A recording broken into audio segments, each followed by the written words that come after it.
ড্রামার শুরুতেই আমরা female lead জাংকে দেখতে পাই। সে এখানে তার ওয়েডিং ড্রেস স্টাইল দেওয়ার জন্য এসেছে, বাট এরপরে যখন তার ফিয়ন্সিকে দেখানোর জন্য একটি রুমের বাইরে আসে তখন ভিতরে দেখতে পাই ওর ফিয়ন্সি এখানে ইয়াও ইয়াও নামের একটি মেয়ের সাথে রোম্যান্স করতে বিজি রয়েছে। এইসব দেখার পর জাংয়ের তো মনটাই ভেঙে যায়, তাই ওখান থেকে বের হয়ে আসে। বাইরে থাকা মেয়েটি এখানে জাংয়ের অনেক প্রশংসা করে, আপনাকে দেখতে অনেক বেশি বিউটিফুল দেখাচ্ছে, আপনার ফিয়ন্সি আপনাকে দেখার পর চোখ সরাতেই পারবে না। তবে তখন জাং ওর মাথায় থাকা কাপড়টি সরে ফেলে দেয় আর বলে, আমি তো এখন এই বিয়েটা কিছুতেই করব না। দেন এইখান থেকে রেগে চলে যায়। এরপরে আমরা দেখতে পাই এই ড্রামার মেইন লিডকে, তার নাম মিস্টার ফু, একটি নিউজ দেখে যেখানে কিনা ইয়াং এর সম্পর্কে জানতে পারে। তো এখানে মিস্টার ফু বলে, এই ছেলেটি আমার মান সম্মান একদমই শেষ করে দেবে, দিন দিন অনেক বেশি শয়তান হয়ে যাচ্ছে। তো আমরা জানতে পারি মিস্টার ফু এর একটি ছেলে রয়েছে আর তার নাম হচ্ছে ইয়ান। তখন এইখানে আসে জাং আর মিস্টার ফুকে ও দূর থেকে দেখে। মিস্টার ফুকে দেখার পরে বলে, ওনাকে দেখেই বোঝা যাচ্ছে আমার থেকে অনেক বেশি বড় হবে, তবে হ্যান্ডসাম রয়েছে, আর আমি যেরকম একটি ছেলেকে বিয়ে করতে চাই ঠিক সেই রকমই দেখা যাচ্ছে, তাই আমি ওনাকে গিয়ে বলবো আমাকে বিয়ে করার কথা। তাই তো মিস্টার ফু এর কাছে এসে জিজ্ঞাসা করে, আপনি কি ম্যারিড? এখানে মিস্টার ফু বলেন, না, আমার ডিভোর্স হয়েছে। জাং আবারও জিজ্ঞাসা করে, আপনার কি সেকেন্ড ওয়াইফ রয়েছে? এতে মিস্টার ফু বলেন, না, এখন তো আমি সিঙ্গেলই রয়েছি। এটা শোনার সাথে সাথে জাং মিস্টার ফু এর পাশে বসে আর মিস্টার ফুকে বলে, তাহলে আপনি আমাকে বিয়ে করুন। এইটা শোনার পর মিস্টার ফু তো অবাক। এরপরে জাংকে বলে, আমি তোমাকে চিনিও না, তাহলে আমি তোমাকে কেন বিয়ে করব? জাং বলে, চেনার আর জানার কি দরকার রয়েছে, আমরা বিয়ে করব, এরপরে একে অপরকে ভালো করে চিনতে পারবো। মিস্টার ফু বলে, ঠিক আছে, আমি তোমাকে বিয়ে করব, তবে আমি তোমার কাছ থেকে একটি জিনিসই চাইবো, আর ওইটা হচ্ছে একটি বেবি। এতে জাং রাজি হয়, বলে ঠিক আছে। আর এরপরে জাং মিস্টার ফুকে বলে, আমিও আপনার কাছ থেকে একটি জিনিসই চাইবো, আর ওইটা হচ্ছে একটি গ্র্যান্ড ওয়েডিং। এখানে দুজনেই দুজনের শর্তে রাজি হয়ে যায়। এরপরে জাং তার বাড়িতে ফিরে আসে আর এখানে আমরা ইয়াও ইয়াওকে দেখি। ইয়াও ইয়াও আসলে জাং এর সিস্টার, তার সাথে এখানে ইয়ানও রয়েছে। ইয়ান এখানে জাং এর ওপরে রেগে রয়েছে। জাংকে বলে, তুমি ওখান থেকে চলে এসেছো, আমাকে কেন কোনো কিছু বলনি? জাং বলে, কারণ তুমি ওখানে ইয়াও ইয়াওর সাথে রোম্যান্স করতে বিজি ছিলে, তাই তোমাকে ডিস্টার্ব করিনি। আর হ্যাঁ, এখন আমি তোমাকে কিছুতেই বিয়ে করব না, কারণ আমি তোমাদের দুজনের সত্যিটা জানতে পেরেছি। ইয়াও ইয়াও আর জাং তারা দুজনের সিস্টার, কিন্তু মম ড্যাড সবসময় শুধু ইয়াও ইয়াওকে পছন্দ করতো আর ইয়াও ইয়াওকে সবকিছুতে সাপোর্ট করে। এমনকি মম ড্যাড এটাও জানে ইয়াও ইয়াওর সাথে ইয়ানের একটি সম্পর্ক রয়েছে, তবে এরপরও তারা কোনো কিছুই বলে না ইয়াও ইয়াওকে, উল্টো এখানে জাংকেই বকা দিতে থাকে। এরপরে ইয়াও ইয়াও ইয়ানকে বলে, তুমি কোনো চিন্তা করো না, একটু পর সিস্টার আবারও নিজে থেকেই তোমার কাছে চলে আসবে। মম ড্যাড এখান থেকে চলে যাওয়ার পর ইয়াও ইয়াওই আবার ইয়ানকে বলে, ঠিক আছে চলো, এখন আমরা দুজনে গিয়ে রোম্যান্স করি, বারবার একই রকম রোম্যান্স পছন্দ না, এবার আমি তোমাকে অন্যরকম ভাবে হ্যাপি করব। আর এতে দেখা যায় যে ইয়াও একদম আইসক্রিমের মতন গলে যায়।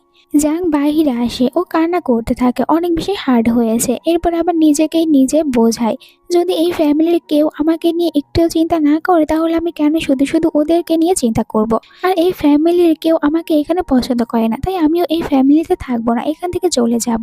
জাংয়ের মনে প্রশ্ন জাগে, আমি কি সত্যি এই ফ্যামিলির বায়োলজিক্যাল ডটার? যদি হয়ে থাকি তাহলে আমার সাথে এরকম ব্যবহার ওনারা কেন করে? আমাকেও তো একটু ভালোবাসতে পারে, আমিও তো একজন মানুষ, তাদের এরকম ব্যবহারে আমিও তো হার্ড হয়ে থাকি, তারা কখনোই আমাকে নিয়ে একটুও চিন্তা করে না।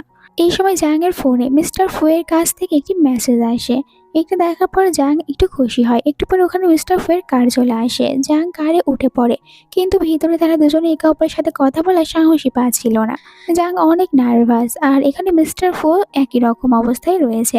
এরপরে আস্তে আস্তে জাংয়ের দিকে এগিয়ে যেতে থাকে। জাং ভাবে এখানে মিস্টার ফু ওকে কিস করবে, তাই চোখ বন্ধ করে, বাট মিস্টার ফু তো ওকে কিস করে না, উল্টো ওর সিট বেল এখানে বেঁধে দেয়। যেটা দেখার পর জাং তখন মনে মনে আবার অনেক বেশি লজ্জা পেতে থাকে। এরপরে মিস্টার ফু বলে, তুমি ভালো করে ভেবে চিনতে বলো আমাকে বিয়ে করবে কিনা, কারণ আমার একটি ছেলে রয়েছে আর তার বয়স 21 বছর। এটা শোনার পর জাং তো অবাক যে এত বড় একটি ছেলে রয়েছে, তারপরও মিস্টার ফু কত বেশি হ্যান্ডসাম। মিস্টার ফু বলে, জানি তুমি অবাক হয়েছো, আর তোমাকেও দেখে মনে হচ্ছে তোমার 20-21 বছর হবে, যেখানে কিনা আমার বয়স 40+। এখন বলো আমাকে বিয়ে করবে? তখন জাং চিন্তা ভাবনা করে আর ওর মনে পড়ে কিভাবে ইয়াও ইয়াও আর ইয়ান তারা দুজনে মিলে ওকে ধোকা দিয়েছে। তাই এখানে জাংকে বলে, আমি একদমই রিগ্রেট করব না, আর আমি আপনাকেই বিয়ে করব। জানি আপনার একটি ছেলে রয়েছে, তবে এরপরও আপনি আমার জন্য পারফেক্ট। মিস্টার ফু বলে, ঠিক আছে, তুমি যেহেতু বলছো তাহলে আমিও রাজি। আর আমি ঠিক করেছি যে 3 মাস পর আমরা দুজনে গ্র্যান্ড ওয়েডিং করব। তবে এর আগে আমরা আজ দুজনে ম্যারেজ বিউরোতে যাব আর আমাদের ম্যারেজ সার্টিফিকেট নেব। এইসব শোনার পর জাং অনেক বেশি হ্যাপি হয় আর মিস্টার ফুয়ের কথায় ও রাজি হয়ে যায়। তো এরপরে আমরা দেখতে পাই জাংকে ম্যারেজ বিউরো থেকে, যেখানে কিনা ও তাদের দুজনের ম্যারেজ সার্টিফিকেট দেখার পর স্মাইল করে আর মনে মনে বলে, সবকিছু অনেক তাড়াতাড়ি হয়ে গিয়েছে, আমি কি এসব কিছু করে একদমই ঠিক করেছি? আবার বলে, হ্যাঁ আমি একদমই ঠিক করেছি, অন্তত আঙ্কেল তো ইয়ানের থেকে ভালো রয়েছে। তখনই জাংয়ের পাটা স্লিপ কেটে যায় আর পড়ে যেতে নিয়েছিল। তখনই মিস্টার ফু আসে আর জাংকে পড়ে যাওয়ার হাত থেকে বাঁচিয়ে নেয়। এই সময় জাং শুধুমাত্র মিস্টার ফুকেই দেখতে থাকে। ওর কাছে মিস্টার ফুকে অনেক বেশি হ্যান্ডসাম দেখাচ্ছিল। আবার জিজ্ঞাসা করে, মিস্টার ফু এরকম ভাবে কি দেখছো? জাং বলে, কিছু না। মিস্টার ফু এর কাছ থেকে দূরে সরে যায়। মিস্টার ফু বলে, তোমার আসলে কোন দিকে এত বেশি খেয়াল রয়েছে? এখানে জাং বলে, আসলে আমি আমাদের দুজনের ম্যারেজ সার্টিফিকেট দেখছিলাম। তো মিস্টার ফু ওর কাছ থেকে ম্যারেজ সার্টিফিকেট নিজের কাছে রাখে আর বলে, এটা আমার কাছেই রাখবো। আর এখন বলো, তুমি আমাকে কিছু বলতে চাও কিনা? তো এখানে জাং বলে, আসলে আমাকে তো প্রতিদিন স্কুলে যেতে হয়। মিস্টার ফু বলে, এটা কোনো প্রবলেম না, তুমি চাইলে স্কুল চেঞ্জ করতে পারো। এরপরে এখানে একটি গিফট বক্স দেয় জাংকে। জাং অবাক হয়ে বলে, এর ভিতরে কি রয়েছে? মিস্টার ফু বলে, তুমি নিজেই দেখো। আর হঠাৎ করে আমরা দুজনে একে অপরকে বিয়ে করেছি, এই কারণে এখন তোমাকে দামি কিছু গিফট দিতে পারছি না, তাই তুমি এই সামান্য গিফটটুকু রেখে দাও। জাং গিফট বক্স ওপেন করার পর দেখে এখানে মিস্টার ফু ওকে দামি একটি ফোন গিফট করেছে। জাং তো খুশি হয়ে যায়, তবে এরপরে মিস্টার ফুকে বলে, এটা দেওয়ার কি দরকার ছিল? জানি আমার ফোনটা এখন ভাঙাচোরা অবস্থায় রয়েছে, তবে আমি পার্ট টাইম জব করে ভালো একটি ফোন কিনে নিতে পারতাম। এটা শোনার পর মিস্টার ফু বলে, আমি এসব কিছু একদমই শুনতে চাই না, তুমি এখন আমার ওয়াইফ, তাই আমি তো তোমাকে এইসব গিফট দিতেই পারি, তাই তুমি এটা রেখে দাও। মিস্টার ফুয়ের কাছ থেকে এরকম ব্যবহারে জাং অনেক বেশি ইমপ্রেস হয়ে যায় মিস্টার ফুয়ের উপরে, কারণ আজ পর্যন্ত কেউ জাংয়ের সাথে এরকম ব্যবহারই করেনি। এরপরে তারা যখন কার নিয়ে এখান থেকে চলে যাওয়ার জন্য বের হয়, জাং কারের ভিতর থেকে বাইরে একটি কাপলকে দেখে, যারা কিনা তাদের বেবিকে অনেক বেশি ভালোবাসা দিচ্ছে। এটা দেখার পর জাহাঙ্গীর তার অতীতের কথা মনে পড়ে। জাং আর ইয়াও ইয়াও তাদের দুজনের বার্থডে ডে একই, তবে মম আর ড্যাড সবসময় ইয়াও ইয়ার বার্থডে সেলিব্রেশন করে, এমনকি তারা বার্থডে গিফটও শুধু ইয়াও ইয়াওকেই দেয়। আর জাংয়ের যে আজ বার্থডে এটা ওনাদের মনেই থাকে না, উল্টো পুরো বাড়ির কাজগুলো জাংকে দিয়ে করিয়ে নিত। এসব কিছু কারণে জাং এখানে ইমোশনাল হয়ে যায় আর ওর চোখ থেকে পানি পড়তে শুরু করে। তখনই মিস্টার ফু ওর চোখের পানি মুছে দেয়। আসলে মিস্টার ফু অনেকক্ষণ ধরে জাংয়ের উপরে নজর রাখছিল। জাংকে জিজ্ঞাসা করে, হঠাৎ করে কেন জাং কান্না করছে? জাং কি এখন মিস্টার ফুকে বিয়ে করার পর রিগ্রেট করতে শুরু করেছে? এতে জাং বলে, এমন কিছুই না, শুধু জাং একটু ইমোশনাল হয়েছে। তো এরপরে মিস্টার ফু জাংকে জাংয়ের বাড়িতে ড্রপ করে দেয়, যেখানে জাং কারের ভিতর থেকে বের হয়। মিস্টার ফু ওকে দেখতে থাকে। জাং যখন বাড়ির ভিতরে চলে যেতে নেবে তখনই আবার পিছনে ফিরে তাকায় আর ও কারের দিকে দৌড়া আসে। এখানে মিস্টার ফুকে কিছু একটা বলতে চায়, তবে এর আগে তো ড্রাইভার কার নিয়ে চলে যায়, তাই জাং চিৎকার করে বলে সাবধানে থাকতে। মিস্টার ফু তখন ড্রাইভারের উপরে রেগে যায়।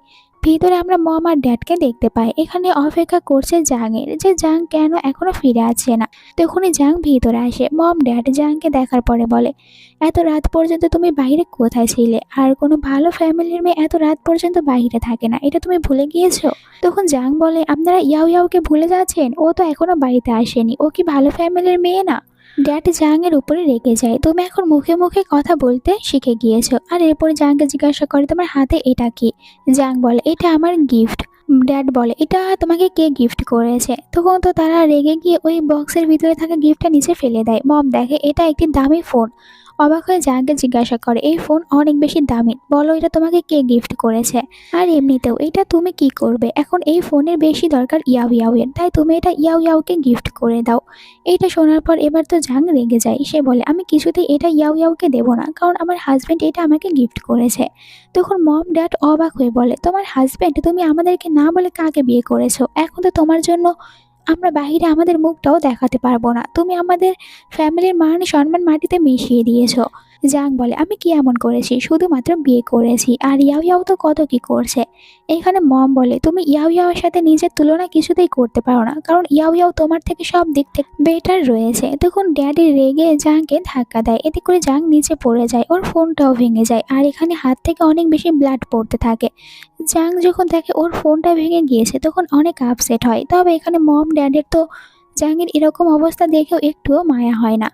জাং এবার অনেক বেশি হার্ড হয়, আর মম ড্যাডের উপরে ওর অনেক বেশি ঘৃণা চলে আসে। বাইরে আমরা মিস্টার ফুয়ের কার্ড দেখতে পাই, যখন এইখান দিয়ে যাচ্ছিল বাইরে হঠাৎ করেই জাংকে দেখতে পাই, জাং রাস্তায় পড়ে রয়েছে। মিস্টার ফু তাড়াতাড়ি করে জাংয়ের কাছে আসে, দেখতে পায় জাং অজ্ঞান রয়েছে আর ওর হাত থেকে অনেক বেশি ব্লাড বের হচ্ছে। মিস্টার ফু এটা দেখে তাড়াতাড়ি করে জাংকে হসপিটালে নিয়ে আসে। এরপর ডক্টর জাংয়ের চেক আপ করায় আর জিজ্ঞাসা করে মিস্টার ফুকে আপনি কে হয়ে থাকেন জাংয়ের, আপনি কি জাংয়ের ফ্যামিলি মেম্বার? এতে মিস্টার ফু বলে হ্যাঁ। ডক্টর বলে আজ ওনার হাত থেকে অনেক বেশি ব্লাড বের হয়েছে আর ওনার বডিতে অনেক ধরনের দাগ রয়েছে, হতে পারে যে উনি এর আগেও এরকম অত্যাচার সহ্য করেছে, তাই আপনি এখন থেকে ওনার খেয়াল রাখবেন। ডক্টরের কাছ থেকে এই সব কিছু জানার পর মিস্টার ফুয়ের এখানে জাংয়ের জন্য অনেক বেশি কষ্ট লাগে। ভাবতে থাকে না জানি এই মেয়েটি তার ফ্যামিলিতে কত বেশি অত্যাচার সহ্য করেছে, তবে এখন থেকে আর তোমার সাথে এরকম কোনো কিছুই হবে না। অনেকক্ষণ পর যখন জাংয়ের জ্ঞান ফিরে আসে দেখতে পায় মিস্টার ফু ওর পাশে ঘুমিয়ে রয়েছে। এরপর মিস্টার ফু তো উঠে পড়ে আর জাংকে বলে তুমি ঠিক আছো, জাংকে এখানে পানি খেতে দেয়। জাং তখন কান্না করে মিস্টার ফুকে বলে ওইটা ভেঙে গিয়েছে। মিস্টার ফু বলে কি ভেঙে গিয়েছে আমি বুঝতে পারছি না। জাং বলে আপনার দেওয়া গিফট, আমার ফোনটা ভেঙে গিয়েছে। মিস্টার ফু বলে এর জন্য কান্না করার কি এমন রয়েছে, আমি তোমাকে আরো একটি গিফট করে দেব। এতে জাং বলে কিন্তু ওইটা তো প্রথমটার মতন হবে না, কারণ ওইটা আমার ম্যারেজ গিফট ছিল, কিন্তু ওইটা আমি ঠিকভাবে রাখতে পারিনি। মিস্টার ফু বলে ওইটা নিয়ে তুমি একদমই চিন্তা করো না, আর কে তোমাকে বুলিং করেছে আমাকে বলো। তবে এখানে জাং আর কোনো কিছুই বলে না মিস্টার ফুকে। মিস্টার ফু বলে আজ থেকে আর কেউ তোমাকে বুলিং করার সাহসও দেখাতে পারবে না, কারণ আমি তোমাকে সাপোর্ট করব। তখন জাং মনে মনে অনেক খুশি হয় যে এই প্রথম কেউ একজন আমাকে সাপোর্ট করতে চাচ্ছে।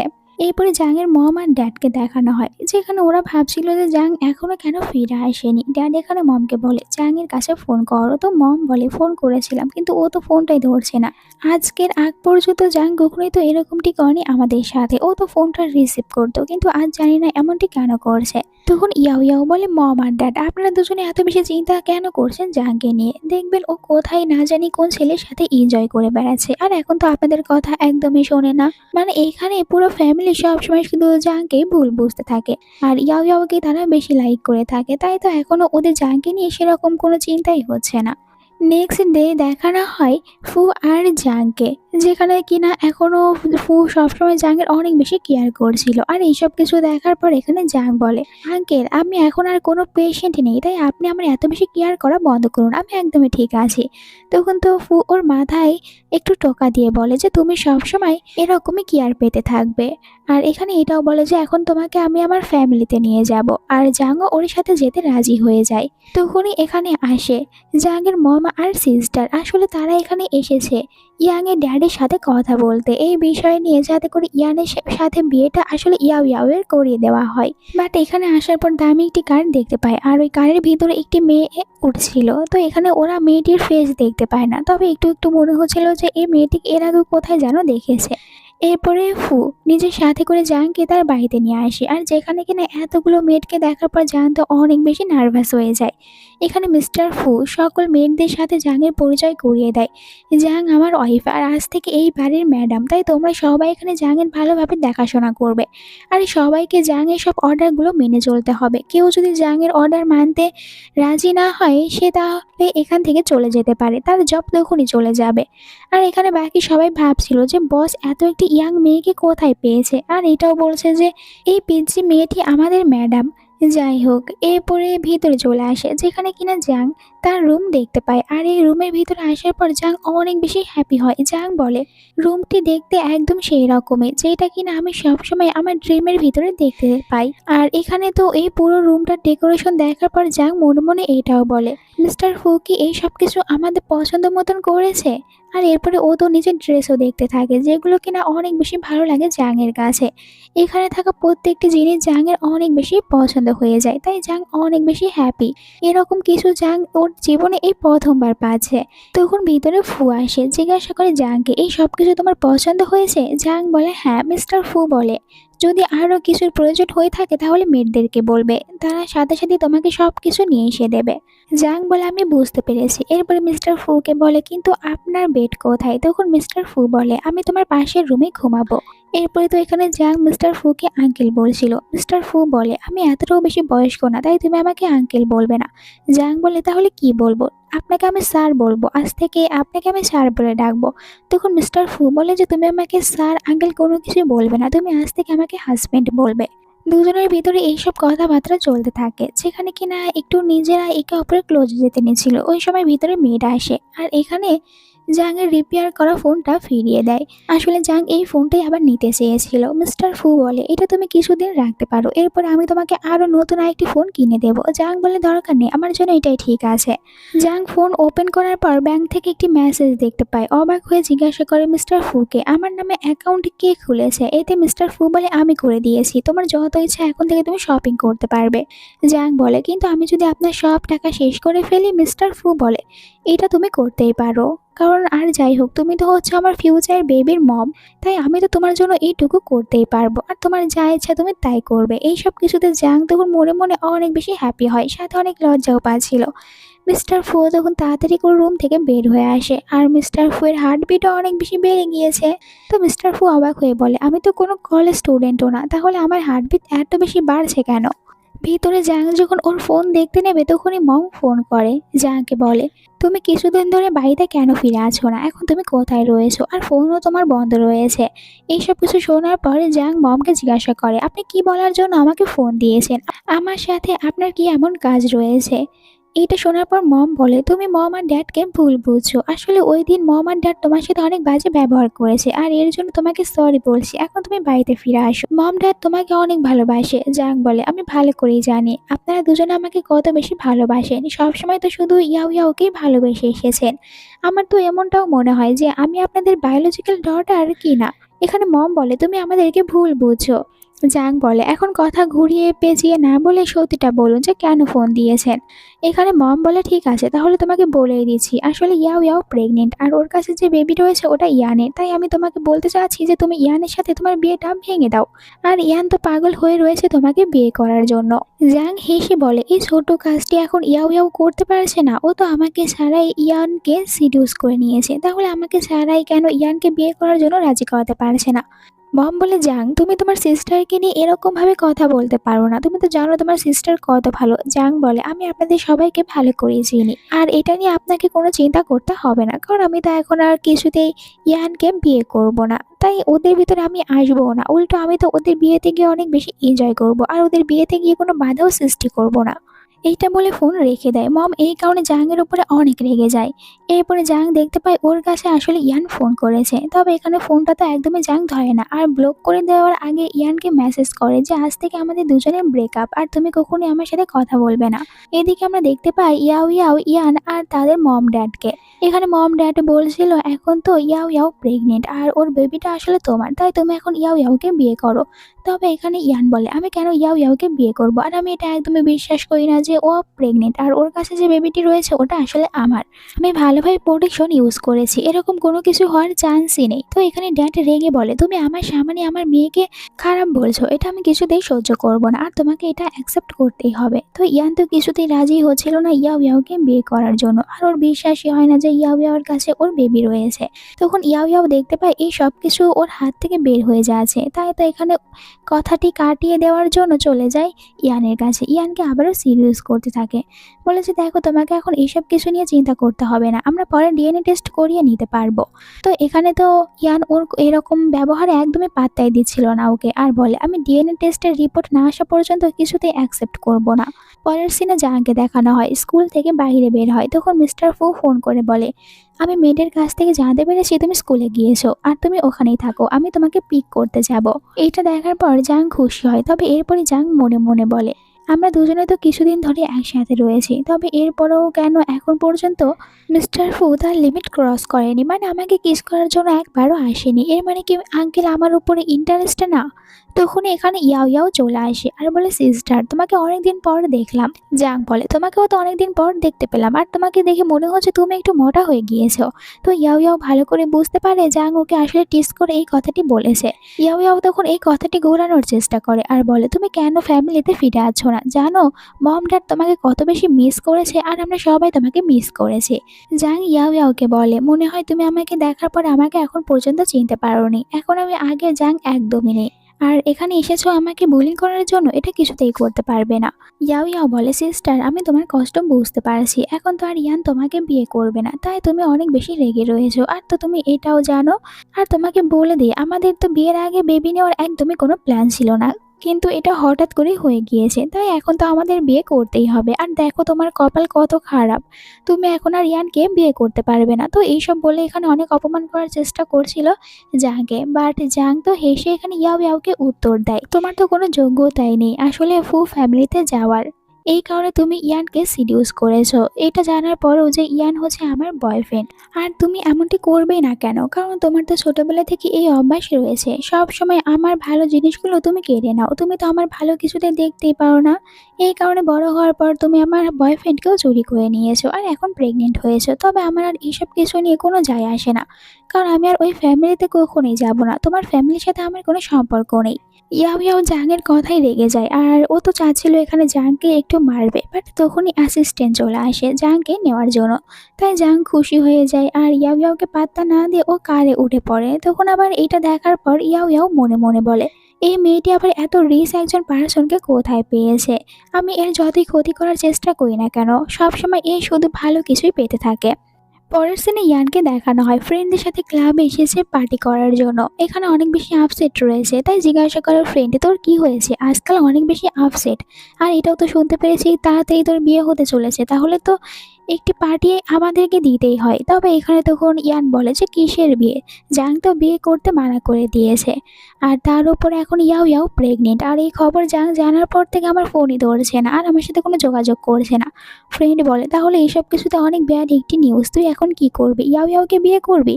এতে ইয়ান বলে, একদমই না। তখনই ওর কাছে মেসেজ আসে ইয়াও ইয়াওয়ের, আর ইয়াও ইয়াও বলে, তুমি জাংয়ের জন্য পাগল হয়ে রয়েছো, আর জাংকে না এখন অন্য কারোর সাথে রয়েছে। যদি বিশ্বাস না হয় তাহলে একটা রেস্টুরেন্টে আসো ওদেরকে দেখার জন্য, আর যদি এটা সত্যি হয় তাহলে তো তুমি আমাকে বিয়ে করার জন্য রাজি হতেই পারো। তখন তো ইয়ান রেগে এখান থেকে উঠে পড়ে। এরপরে আমরা একটি রেস্টুরেন্টে দেখতে পাই মিস্টার ফু আর জাং, তারা দুজনে আজ এখানে এসেছে একসাথে খাবার খাওয়ার জন্য। আর এই রেস্টুরেন্টের এই পুরো পরিবেশটা অনেক বেশি সুন্দর, জাংয়ের কাছে অনেক ভালো লাগে, তাই তো এখানে খুশি হয়ে বলে, হাজবেন্ড আপনি আমার জন্য কত কি করেন, আর আমি আপনার জন্য কিছুই করতে পারি না। তখন তো ফু ওর হাত ধরে বলে যে, এমনটি কেন বলছো? তুমি তো অনেক কিছু করেছো। আর এখানে একটি ব্ল্যাক কার্ড দেয় জাংকে। জাং তখন মিস্টার ফুকে একটু সিডিউস করতে চাচ্ছিল, তাই ও মিস্টার ফুকে আস্তে আস্তে নিজের কাছে নিয়ে আসতে থাকে। আর দুজনে যখন একে অপরকে কিস করার জন্য এগিয়ে যায়, তখন এই মিস্টার ফু বলে, এই সব কিছু বাড়িতে করতে হবে, এখানে না। তাই ওরা এখান থেকে বাড়িতে যাওয়ার জন্য বের হয়। তখনই ভিতরে ইয়াও ইয়াও আর ইয়ান আসে জাংকে দেখার জন্য। ওরা রেস্টুরেন্টের প্রতিটি টেবিল চেক করতে থাকে, বাট কোথাও তো জাংকে দেখতে পায় না। এই কারণে ইয়ান রেগে যায় ইয়াও ইয়াওর ওপরে, তোমার সাহস কিভাবে হয় আমাকে মিথ্যে কথা বলে এখানে নিয়ে আসার?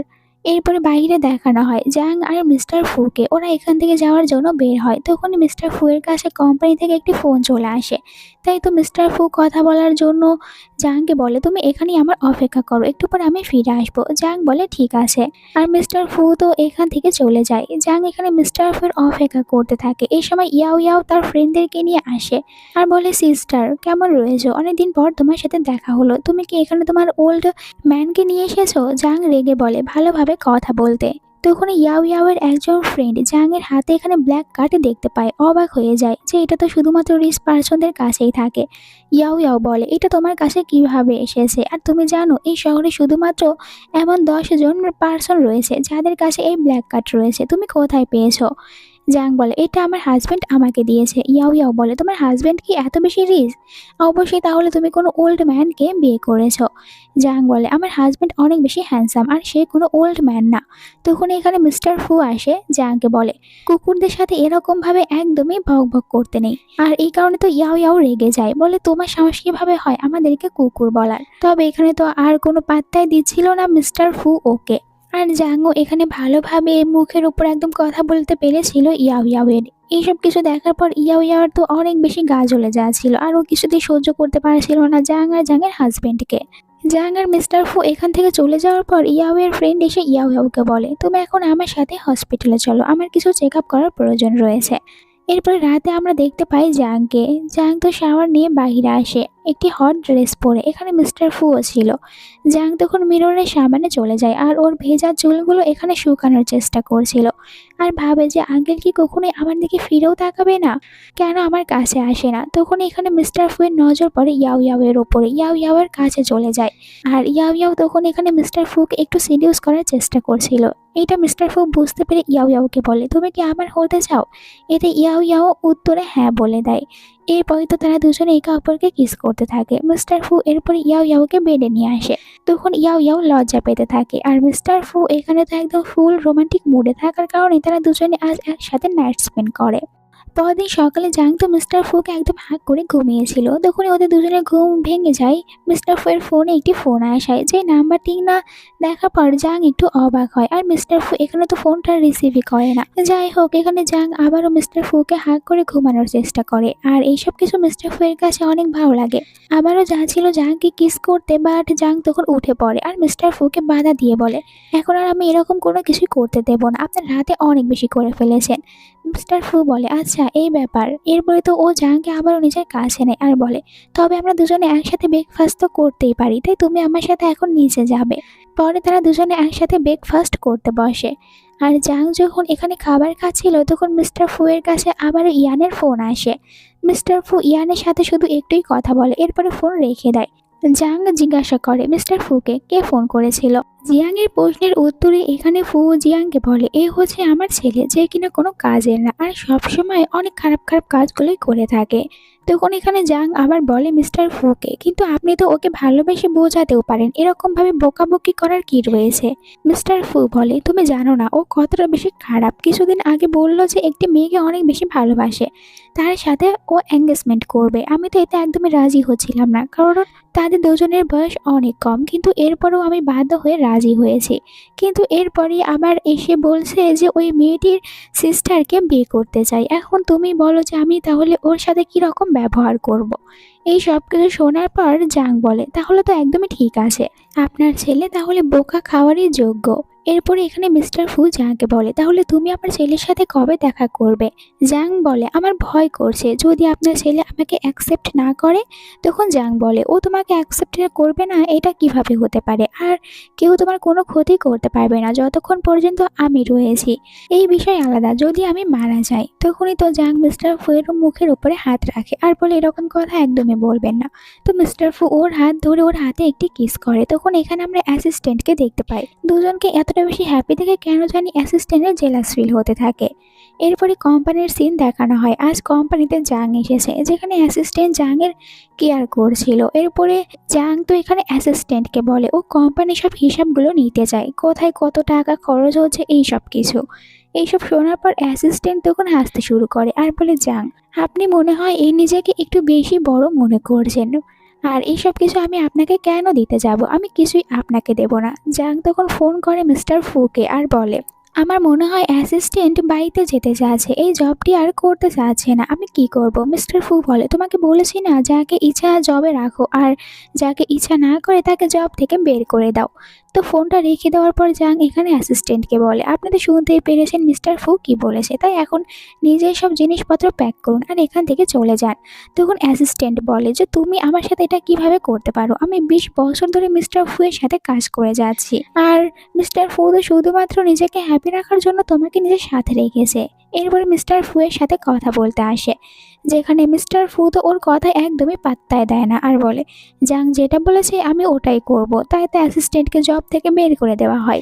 একটু পরে আমরা জানতে পারি এই অ্যাসিস্ট্যান্ট আসলে ইয়ানের মমের একজন লোক, যে কিনা মিস্টার ফু এর সাথে থেকে এখানকার সব খবরগুলো নিজের কাছে নিত।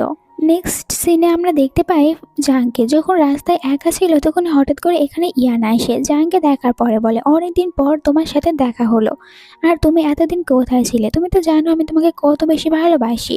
জাং বলে, আমি তো জানি তুমি আমাকে কত বেশি ভালোবাসো, এই জন্যই তো তোমার ভালোবাসার প্রমাণ অন্য কারোর পেটে দিয়েছো। তো এখানে জাং বলে, এই সব কিছু ইয়াও ইয়াওয়ের একটি প্ল্যান ছিল, আমি শুধুমাত্র তোমাকেই ভালোবাসি।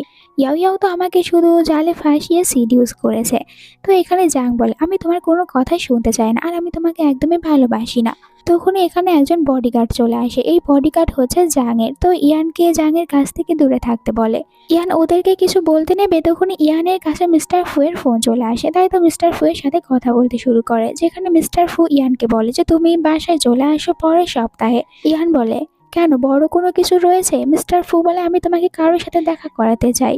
ইয়ান বলে যে সে কে, আমি যাব না। তো মিস্টার ফু বলে, সে হচ্ছে তোমার স্টেপ মম, আর আমি তার সাথে তোমার দেখা করাবো। ইয়ান তো একদমই যেতে চাচ্ছিল না, কিন্তু মিস্টার ফু ওকে অনেক বেশি জোর করে যে তোমাকে আসতেই হবে। তাই ইয়ানকে বাধ্য হয়ে রাজি হতে হয়। এরপরে মিস্টার ফু এর কাছে জাং আসে। মিস্টার ফুকে দেখার পরে বলে, আপনি কি আপসেট রয়েছেন? এখানে মিস্টার ফু বলে, সেরকম কিছু না। জাং বলে, আমি আপনাকে হ্যাপি করতে পারি। এটা বলার পর মিস্টার ফু এর কোলের উপরে উঠে পড়ে, আর এখানে ও তো মিস্টার ফু এর সাথে একটু ফ্লার্ট করতে শুরু করে। তখনই ভিতরে একজন মেড চলে আসে, দুজনে আলাদা হয়ে যায়। মেড এখানে মিস্টার ফু এর দিকে একটি স্যুপ এগিয়ে দিয়ে বলে, ম্যাডাম স্পেশালি ভাবে আপনার জন্য এটা বানিয়েছে। তখন জাং বলছিল, হ্যাঁ হাজবেন্ড, এটা আমি তোমার জন্য বানিয়েছি, খেয়ে দেখো। মিস্টার ফু কোনো কিছু না বলে স্যুপটি খেতে শুরু করে, কিন্তু এরপরই তো মিস্টার ফু এর বমিটিং আসতে নেয়। তাই তো তাড়াতাড়ি করে ওয়াশরুমে চলে যায়। জাহাঙ্গীর মিস্টার ফুকে নিয়ে চিন্তা হওয়ার কারণে মিস্টার ফুকে হসপিটালে নিয়ে আসে, যেখানে কিনা মিস্টার ফু এর একদম পুরো বডি চেক করা হয়, আর জানানো হয় যে মিস্টার ফু একদমই ঠিক রয়েছে। এরপর বাড়িতে এসে মেয়েদের বানানো একটি স্যুপ মিস্টার ফু এর কাছে অনেক বেশি ভালো লাগে, আর এই সম্পূর্ণ স্যুপ খেতে থাকে। এটা দেখার পর মেড বলে, আমার তো এখানে দেখে মনে হচ্ছে বসকে, যে বস প্রেগনেন্ট। যেটা শোনার পর তো জাং অনেক অবাক। জাং বলে, কোনো ছেলে কি আবার প্রেগনেন্ট হতে পারে? মেড বলে, কোনো ছেলে প্রেগনেন্ট হতে পারে না, তবে তার ওয়াইফ যদি প্রেগনেন্ট হয়ে যায় তাহলে ছেলেরাও একটু প্রেগনেন্সির মতন অ্যাক্টিং করতে থাকে। তাই আমার তো মনে হচ্ছে আপনার চেক আপ করানোর প্রয়োজন রয়েছে। জাং তো কোনো কিছু বলতেই পারে না, চুপ করে থাকে। মিস্টার ফু বলে, তাহলে দেরি কিসের করছো, এক্ষুনি চলো আমরা হসপিটালে যাই। এরপরে জাংকে হসপিটালে নিয়ে আসা হয়, যেখানে জাংয়ের চেক আপ করে, আর ডক্টর জানায় জাং প্রেগনেন্ট। তার উপরে জাংয়ের কাছে টুইন্স বেবি রয়েছে। এটা শোনার সাথে সাথে তারা দুজনে অবাক হয় আর অনেক বেশি হ্যাপিও হয়ে যায়। এরপরে আমরা কয়েক মাস পরের সিন দেখতে পাই, যেখানে কিনা জাং একটু আপসেট রয়েছে মিস্টার ফুয়ের ওপরে। মিস্টার ফু তখন একটি ফ্লাওয়ার বুকে নিয়ে আসে জাংয়ের কাছে, আর জাংয়ের রাগ ভাঙানোর চেষ্টা করে। তো জাং এখানে মিস্টার ফুয়ের টাই ধরে মিস্টার ফুকে নিজের দিকে নিয়ে আসে। এরপর মিস্টার ফুকে বলে, আমি সব কিছু সহ্য করে নেব, কিন্তু তুমি কখনোই আমার সাথে চিট করবে না, এটা আমি সহ্য করতে পারবো না। নয়তো আমি সব কিছু সহ্য করে নিতে পারবো। তো এখানে মিস্টার ফু বলে, তুমি একদমই চিন্তা করো না, এটা কখনোই হবে না, আমি সবসময় শুধু তোমাকেই ভালোবেসে যাব। পরের দিন জাং তার মম আর ড্যাডের সাথে দেখা করতে আসে। ওর ম্যারেজ যে হয়েছে এই কথা মম ড্যাডকে বলে। যখন জানতে পারে মম ড্যাড ও একটি রিচ ফ্যামিলি ছেলেকে বিয়ে করেছে, তখন তো জাংয়ের সাথে অনেক ভালো ব্যবহার করতে থাকে। জাং বলে, আমি আপনাদের দুজনের আসল রূপটা প্রথমেই দেখেছি, তাই এখন ভালো ব্যবহার করে কোনো লাভ হবে না। আমি তো শুধু আজ এখানে এটাই বলতে এসেছি যে আজকের পর থেকে এই ফ্যামিলির সাথে আমার কোনো আর সম্পর্ক থাকবে না। একটু পরে এখানে ইয়ান আসে, জাংকে বলে যে তুমি এটা কিভাবে করতে পারো, তুমি আমাকে ধোকা দিয়েছো, আর এখন তো তুমি প্রেগনেন্টও। জাং বলে, আমি তোমাকে ধোকা কখন দিয়েছি? তোমার মতন না যে বিয়ে না করার আগে অন্য কাউকে প্রেগনেন্ট করে দেবো, তাও আবার নিজের গার্লফ্রেন্ডকে চিট করে। আর আমার তো বিয়ে হয়েছে, আর আমার কাছে আমার হাজবেন্ডের বেবি রয়েছে, তাই তোমার এইসব কিছু বলা একদমই মানায় না। তখন ইয়ান রেগে বলে, আমি ছেলে মানুষ, আমার বিষয় অন্য, আর তুমি একটি মেয়ে। এখানে তখন জাং বলে, তুমি ছেলেদেরকে সবকিছুই করতে পারবে, এটা কিছুতেই হবে না। আর এখানে ও তো ইয়ানকে ধাক্কা দিয়ে দূরে ফেলে দেয়। দেন ইয়ানকে বলে, আমার কাছ থেকে দূরে থাকো। আর এখানে তো ওর বডিগার্ড রয়েছে ইয়ানকে শাস্তি দেওয়ার জন্য। জাং এখানে সবাইকে একদম কড়া একটি হুঁশিয়ার দেয় যে আজ থেকে কেউ আর আমার সাথে কোনো যোগাযোগ করবে না। এমনকি এখানে বডিগার্ড ইয়ানকে এতটাই মারধর করে যে ইয়ান অজ্ঞান হয়ে যায়। তখন তো ইয়াও ইয়াও রেগে বডিগার্ডকে বলে, তুমি জানো ইয়ান আসলে কে? বডিগার্ড বলে, আমি ভালো করে জানি ইয়ান কে, বাট ইয়ান এইটা জানে না যে এখানে ম্যাডাম আসলে কে।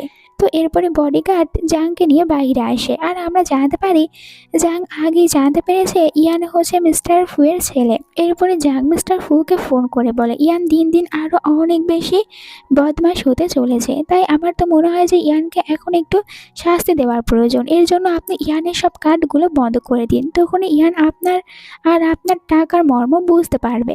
তো এখানে মিস্টার ফু বলে আমি তোমাকে প্রথমেই বলেছি তুমি ইয়ানের স্টেপ মম, তাই তোমার যা ইচ্ছা তা তুমি ওর সাথে করতে পারো, এটার তোমার অধিকার রয়েছে। তখন তো জাং খুশি হয়ে যায়। এরপরে নিজের বডিগার্ডকে বলে আমার কেন যদি সন্দেহ হচ্ছে যে ইয়ান আসলে মিস্টার ফুয়ের ছেলেই না, তাই তুমি ডিএনএ টেস্ট করানোর ব্যবস্থা করো। বডিগার্ড বলে ঠিক আছে ম্যাডাম, আমি সব কিছুর ব্যবস্থা করব। একটু পরে ইয়ান জানতে পারে ইয়ানের সব কার্ডগুলো বন্ধ করে দেওয়া হয়েছে। তো রাতে আমরা জাংকে দেখতে পাই একটি খারাপ স্বপ্ন দেখে ভয় পেয়ে উঠে পড়ে। তখন মিস্টার ফু জাংয়ের কাছে এসে বলে তুমি ঠিক আছো তো? আর এইখানে তো জাং একটু আপসেট ছিল, কারণ মিস্টার ফু বিজনেসের কারণে বিদেশে চলে যাবে। এই কারণে জাং বলছিল যে আপনার কি না গেলে চলবে না। এতে মিস্টার ফু বলে একটু বেশি ইম্পর্টেন্ট রয়েছে, এই কারণে আমাকে যেতে হবে, তবে তুমি চিন্তা করো না, তাড়াতাড়ি ফিরে আসবো। এরপরে তো মিস্টার ফু বিদেশে চলে যাওয়ার আগে বাড়িতে থাকা সব মেয়েদেরকে ভালোভাবে বুঝিয়ে দেয় যেন জাংয়ের কোনো প্রবলেম না হয়। আর মিস্টার ফুকে চলে যেতে ওপর থেকে জাং দেখে। এরপরে জাং মনে মনে বলে যে তাড়াতাড়ি ফিরে আসতে, কারণ এখানে বেবি আর জাং তারা দুজনে মিস্টার ফুয়ের অপেক্ষা করবে।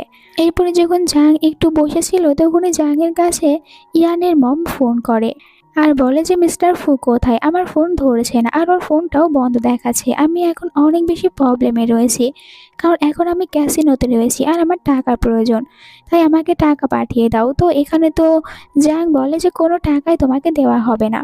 ইভেন জাং নিজেই চলে আসে ইয়ানের মমের সাথে ক্যাসিনোতে দেখা করতে। এখানে ইয়ানের মমকে বলে আমি সব কিছুই জানি যে তুমি কিভাবে আমার হাজবেন্ডের কাছ থেকে ব্ল্যাকমেল করে টাকা নিয়ে থাকো, আর আমি তো এটাও জানি যে তুমি আসলে মিস্টার ফুকে ফাঁসিয়েছিলে মিস্টার ফুকে তোমার বেডে নিয়ে যাওয়ার জন্য।